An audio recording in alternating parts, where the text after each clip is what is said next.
I see men choosing dopamine, choosing hedonism, choosing clout and nonsense, snaking people they've worked with before just to get more clout and more clicks. You're actually living in a way that young men can look at and say, you know what? That's a disciplined guy who's living his best life. That's someone I want to be like. I don't see many influences like people like Adin Ross. How is he influencing people to be better? You know, all he these... tried for a couple of weeks. But it's hard though, right? Yeah. It's hard. And this is what I mean. Most men in the position of status and money will choose hedonism and debauchery and nonsense. They'll waste their lives. You've chosen the straight path, and I respect that greatly. I think it's a very rare thing, and that's real role modeling to the men of today. It's fantastic. Yeah, I think the case of Adin Ross, for example, he wants to be the best version of himself and everything. He has that desire. Everyone wants. I want to be a multi-millionaire sitting in a big villa. All right, I've gone and created it. Like anyone wants to do these things. It means nothing. I know a lot of, for example, Western women who want to be a CEO boss bitch. They're not going to work for 12 hours a day for 40 years to do it though, are they? Everyone wants. Intention means nothing if you don't bring action. So with people like Adin, I'm sorry, pathetic. You've had access to people like Tate, you've had access to people like yourself, and you still choose drugs and debauchery and working for some gambling website, pushing kids to gambling. I'm sorry, it's disgusting, and he will be judged in his final day. He will have to answer for the negative impact he's having on humanity. It's disgusting. That's why I do like Rumble quite a bit, because it is about free speech. The website was created with the message of free speech, and that's the philosophy. Kick was created with the philosophy of gambling. Like, that's who owns that website. I do wish the best for Adin, and we did have a lot of like gym stream planned. We were texting back and forth. I'm like, let's go to the gym. We could really motivate your audience, because I saw you was doing the gambling thing. Like, there's so many people that watch it that look up to you and that emulate you. You see, like, there was a couple of years where all these 12-year-old kids were, I don't want to do the thing right now, but they were like imitating doing blowjobs, because like Adin, like that was his thing, was like... That was his thing? Yeah. Like, how can that be your thing?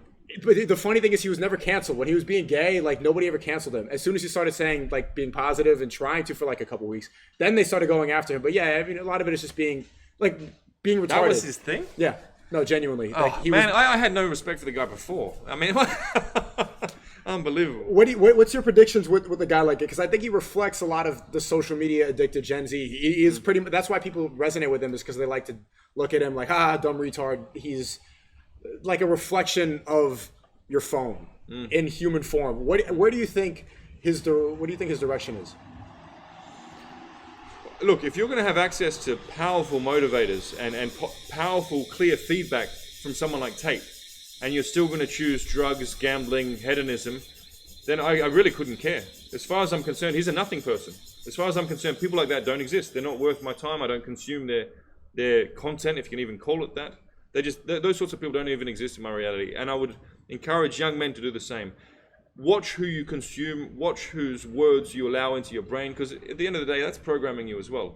You let someone like Tate, who talks about discipline, self-accountability, continual, endless hard work to improve your life, getting angry and channeling that. I was an angry young man. I grew up rough. I didn't grow up like this, right? I was angry. I channeled that. I worked for decades to improve my life. These are the sorts of people you should consume content from.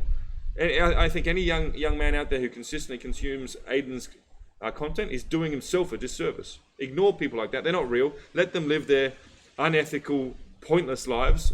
So they've got clout, they've got followers. Who cares? Their lives are shit. Their relationships are rubbish.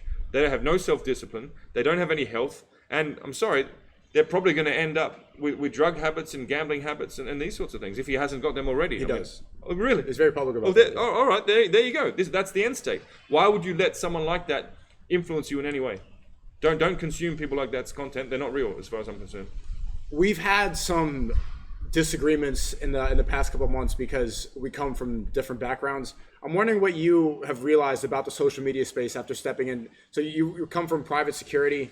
You come from you fought in the military for which army? Australian Army. The Australian Army, but you were deployed in the Middle East? Yep. I built my career in Middle East and Africa over the last 15 years. The majority of that's private sector. I was a soldier, then I went into the intelligence world, learned a few languages, a lot of time in the Middle East, and then private sector, Middle East and Africa.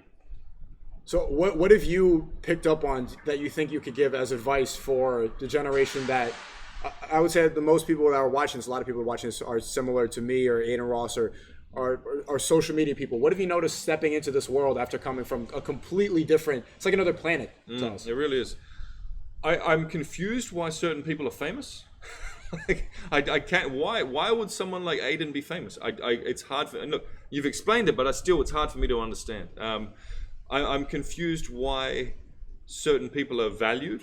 Like there are certain celebrities who are just dancing clowns, like the Paul brothers. I'm sorry. Look, I understand that Jake is a disciplined guy, you know, and Tate respects him somewhat, but someone like Logan is a dancing clown. Why is he famous? I can't understand this. Why, as a young man looking to improve your life, would you give your valuable time to watching a dancing clown like Adin or Logan? Because they're entertaining. Aren't there more entertaining people out there, for example, like Tate, who also have a positive message, who will also inspire you to be a better person?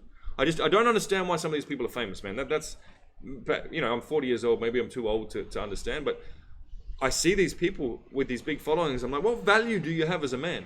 You can't be relied upon by your brother. You most certainly cannot be relied upon to resist temptation. You know, the bros before comment, obviously they're going to choose the latter. You know what I mean? They're nothing men. I don't understand why they'd be famous. What I'd say to people who are overly sort of caught up in the social media world, fame comes and goes, and money can be spent quick as well. You know, what matters in life is value, character as a man, mental resilience, having the right men around you, because that is lasting. So all these people who are looking up to the social media types, oh, look how famous he is, look how rich he is, he's amazing, that probably isn't going to end well. You know, the Adins of the world are not on a positive life path. Look at men who've created, as I call it, custom-made realities, who have solid brothers around them, who have supporting, loyal, loving female partners throughout their lives, who have value, have specialist skills, who can be relied on under pressure. They are men of value. That's who you should be seeking to emulate, not some dancing clown on the internet. It's pretty funny. I don't know if you saw that video, but recently, those two guys you were talking about, their fans were throwing all of their drinks at them because, you know what I'm talking about, Logan Paul and KSI. We ever have like a little bit of what, besides the point, like you would never see that happen to Andrew or Tristan. No. Just their fans show up and just throw their products directly at them. It's a reflection of what they put out there. Yeah, exactly. They don't in any way improve the lives of their fans. You know, people, the dancing clown influencer types. So their fans might consume their content, but they kind of hate them a bit too. It's all a bit strange. Whereas Tate fans passionately love them. The amount of times in public, kind of hate them too. That's a funny way to put it. Yeah, the amount of times in public, countless times, young men have ran up and said, Tate, you've changed my life. Hey, Tate, I was just watching your video. Hey, Tate, thanks to Hustlers University, I've made enough money to buy my mum a car. It's endless. The Tate fans are so passionate about supporting the Tates because their lives have been improved. Can you say that about the other influencers of the world? And I put you in that space too. The way you are putting forward such a message of discipline, of being a man of character, of respect, of ignoring hedonism and choosing that straight path through life.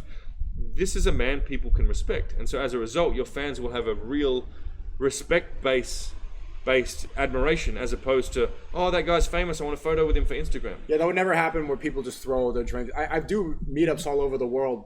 And even then, I do have haters online and people go back and forth. I've never once in my entire life on everything have ever seen a hater come up to me. It's only been positive things. People like shaking my hand. And I think that's a reflection of what I am trying to do and trying to put out there, which is a good thing. I think, but the next step though, and I'm 24, about to turn 25. And another thing that I like about you that is not talked about in the Red Pill space is fatherhood, and it is how to become a good father. I've met your children, and they have a respect for you that I think is. I'm trying to like pick up tips and like I'm planning for the future and trying to see like what the right ways to discipline and how to. Because I plan to make a lot of money too, so I'm wondering like if my son's going to be spoiled, stuff like that. What have you learned in your years as a father? Whoa, big open-ended question there. That's a big question. Props to your interviewing skills, brother. So the first thing I'd say as a man, and you know, haters are going to hate, it's not your job to be a mum.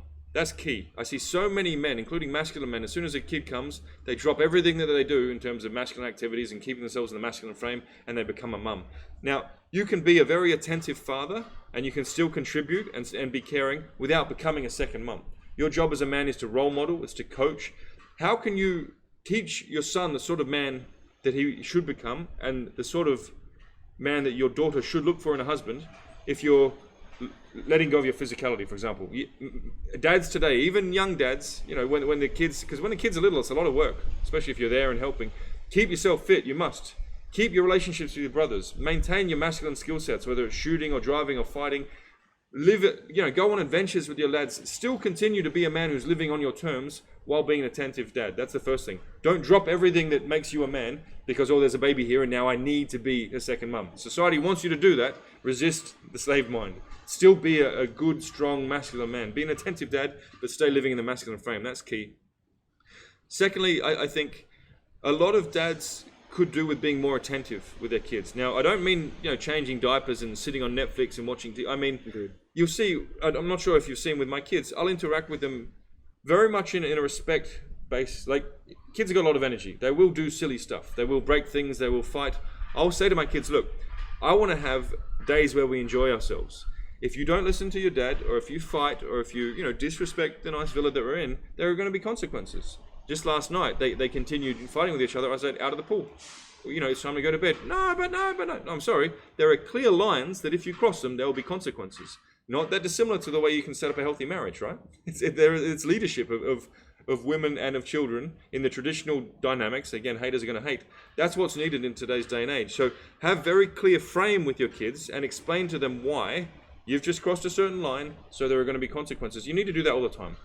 To have polite, respectful children, you need to have that frame control all the time.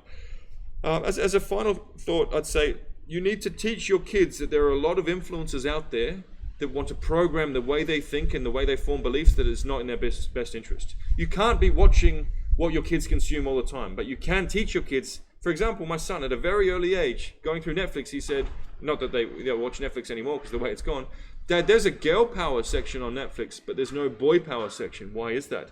I said, all right, Great question. I'm not going to put my beliefs on him. I'm going to say, you tell me, what do you think? He said, well, I see in all the movies, Dad, that the women are beating up the men and the girls are smart, but the boys are stupid. It's almost like everyone's trying to push women up. I said, yeah, I see that. And why do you think that's, not an ideal thing? He says, well, Dad, they're pushing men down. They're pushing boys down. I said, yeah, do you agree with that? No, I don't. And even at an early age, he said, you can push women up without pushing men down. If you have those informed, full attentive discussions about these things with your kids, they can come to their own beliefs, which is a lot more powerful than you trying to push them. So my son now, when he's sitting watching a movie, he'll say, oh, look, Dad, there's some girl power coming. I bet you this girl's really smart and this boy's really stupid. I bet you this girl saves this boy. Just the other day, we watched one of these Marvel movies, and he was right. He said, hey, look, Dad, I bet you this girl saves this boy. And of course, this superhero messed up and a woman came to save him. And my son can pick the programming before he even sees it on the screen. I've given him now a mental shield, if you will, to resist the slave mind. You must instill that in your kids, otherwise they're going to get programmed. You cannot be around them all the time. It's pretty funny how, even as he was probably like 7, 8 years old when he picked up on that, It's really obvious stuff that we all know, but we let our guilt and we let different agendas restrict us from saying what we really believe. We can all see right through that and see what they're doing, but we've been programmed. So he's more honest as a child because he hasn't believed in all the propaganda. There's less of a filter, so he can be honest. It's not like it's that complicated to figure that stuff out. It's just the fact that he was able to approach that without somebody. Because if you had said, like, no, don't say that, girls need to be uplifted, he'd immediately like put up that's when the filters are established, and then that's when you start to become programmed. And that's when they start to live against truth.